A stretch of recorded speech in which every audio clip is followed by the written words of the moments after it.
What is up, YouTube, and welcome to this whole truth breakdown and ending explained. This was a movie that really did hide under the radar and was surprisingly really good. Its twists and turns had me gripped with so many clues that were sprinkled around. It was a wild ride that never stopped momentum, if there was a couple of subplots which were a bit superfluous. Now, we open with a family who has a single mother and raising two teenage kids, one perfect cheerleader captain and a son who has a disability.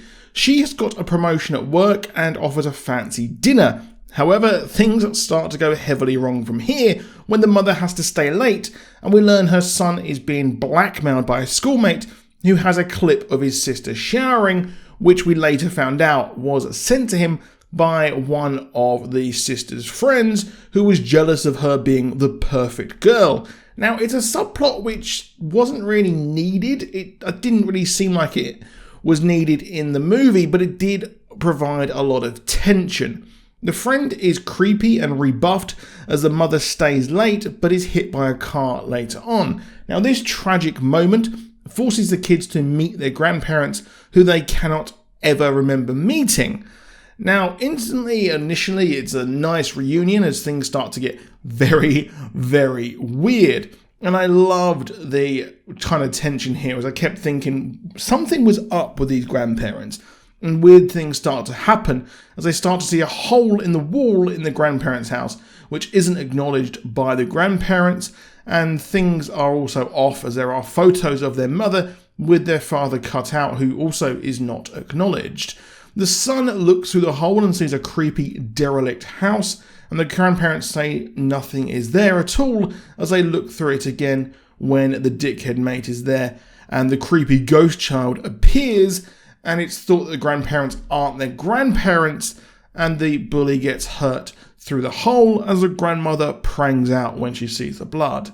Now, the grandmother does, in the end, seem to notice the hole and noise that keeps being made, but is refusing to believe it. Luckily, they can resolve the blackmail as the bully left his phone there and the cheerleader gets exposed and the kids see their grandmother possessed. It's thought she has some dementia, but it's clear there is a curse on this house and that something happened in the past.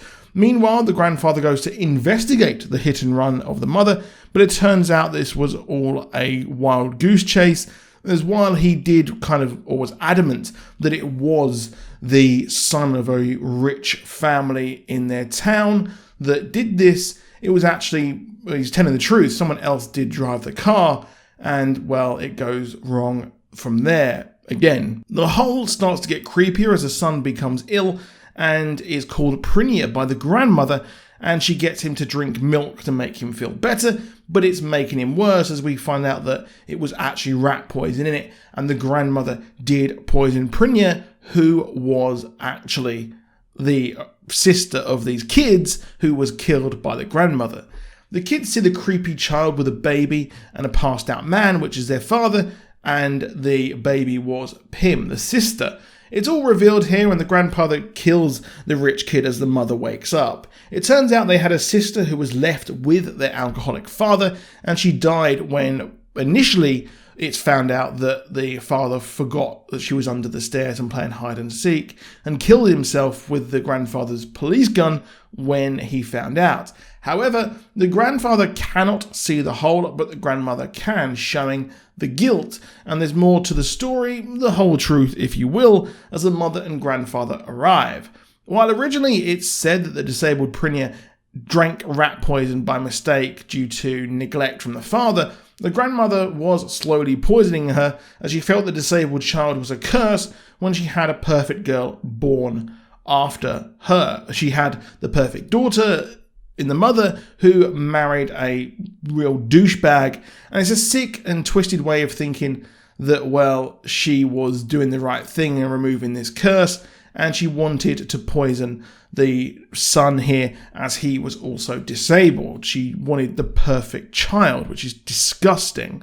Now, the whole thing with the mother, they go on and leave the grandparents. Seems pretty chill considering she murdered her granddaughter and try to murder her grandson, but they arrive home and the story doesn't end there, as the mother says that the hole can be seen by her and has haunted her for 15 years. It turns out she has guilt, as she was the one who shot her husband. She took the gun off her father and killed him, thinking that he was the one who caused Prinya's death. This allows the daughter, Ghost Girl, to move on, as her sister remembers her and the lullaby that she would sing her when she was a baby.